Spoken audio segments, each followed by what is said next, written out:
И така, сега Недялко ще направи една малка демонстрация на това, на какво е способен и какво може да роди неговата глава.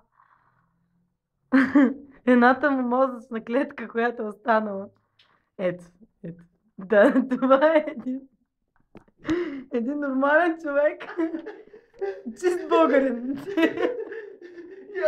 Яма хакти в главата, докато се чупи. Сега обърни и удари да се спука. Как мога да ми се чупи в главата? Ето, той даже има идея да разбие. Сега ще не обърни обратно и си удари в главата. Трябва да се спука. Баща му дава акъл.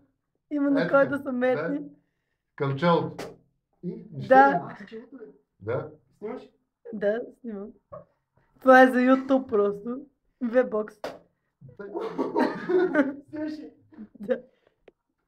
Спокойно, нищо няма да пропусна, всичко ще остане документирано. Хората ще гледат следите от синьото ти чело и още един месец в Залцбург. Ще се хвалиш. Да. Ето. Борбата е тежка и ожесточена, но успя. Той успя.